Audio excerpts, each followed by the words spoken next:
एक बार भगवान विष्णु जी शेषनाग पर बैठे बैठे बोर हो गए और उन्होंने धरती पर घूमने का विचार मन में किया। वैसे भी कई साल बीत गए थे धरती पर आए और वह अपनी यात्रा की तैयारी में लग गए। स्वामी को तैयार होता देखकर लक्ष्मी माँ ने पूछा, आज सुबह सुबह कहाँ जाने की तैयारी हो रही है? विष्णु जी ने कहा, है लक्ष्मी, मैं धरती लोक पर घूमने जा रहा हूँ। तो कुछ सोचकर लक्ष्मी माँ ने कहा, हे देव, क्या मैं भी आपके साथ चल सकती हूँ? भगवान विष्णु ने 2 पल सोचा, फिर कहा, एक शर्त पर, तुम मेरे साथ चल सकती हो। तुम धरती पर पहुंचकर उत्तर दिशा की ओर बिल्कुल मत देखना। इसके साथ ही माता लक्ष्मी ने हाँ कह के अपनी मनवा ली। और सुबह सुबह माँ लक्ष्मी और भगवान विष्णु धरती पर पहुंच गए। अभी सूर्य देवता निकल रहे थे। रात बरसात होकर हटी थी। चारों ओर हरियाली ही हरियाली थी। उस समय चारों ओर बहुत शांति थी और धरती बहुत ही सुंदर दिख रही थी।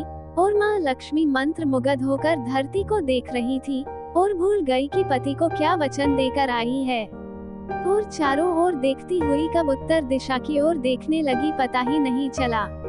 उत्तर दिशा में माँ लक्ष्मी को एक बहुत ही सुंदर बगीचा नजर आया और उस तरफ से भीनी भीनी खुशबू आ रही थी और बहुत ही सुंदर सुंदर फूल खिले थे। यह एक फूलों का खेत था और माँ लक्ष्मी बिना सोचे समझे उस खेत में गई और एक सुंदर सा फूल तोड़ लाई। लेकिन ये क्या, जब माँ लक्ष्मी भगवान विष्णु के पास वापस आई तो भगवान विष्णु की आंखों में आंसू थे और भगवान विष्णु ने माँ लक्ष्मी को कहा कि कभी भी किसी से बिना पूछे उसका कुछ भी नहीं लेना चाहिए और साथ ही अपना वचन भी याद दिलाया। माँ लक्ष्मी को अपनी भूल का पता चला तो उन्होंने भगवान विष्णु से इस भूल की माफी मांगी। तो भगवान विष्णु ने कहा कि जो तुमने जो भूल की है उसकी सजा तो तुम्हें जरूर मिलेगी। जिस माली के खेत से तुम नए बिना पूछे फूल तोड़ा है, यह एक प्रकार की चोरी है। इसलिए अब तुम 3 साल तक माली के घर नौकर बनकर रह। उसके बाद मैं तुम्हें बैकुंठ में वापस बुलाऊंगा। माँ लक्ष्मी ने चुपचाप सर झुकाकर हाँ कर दी। आजकल की लक्ष्मी थोड़े थी और माँ लक्ष्मी एक गरीब औरत का रूप धारण करके उस खेत के मालिक के घर गई।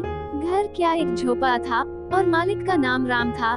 राम की बीबी, 2 बेटे और 3 बेटियां थी।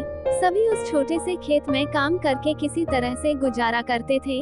माँ लक्ष्मी जब एक साधारण और गरीब औरत बनकर जब राम के झोपड़े पर गई तो राम ने पूछा, बहन तुम कौन हो और इस समय तुम्हें क्या चाहिए? तब माँ लक्ष्मी ने कहा, मैं एक गरीब औरत हूँ, मेरी देखभाल करने वाला कोई नहीं। मैंने कई दिनों से खाना भी नहीं खाया, मुझे कोई भी काम दे, साथ में मैं तुम्हारे घर का काम भी कर दिया करूँगी। बस मुझे अपने घर में एक कोने में आसरा दे दो।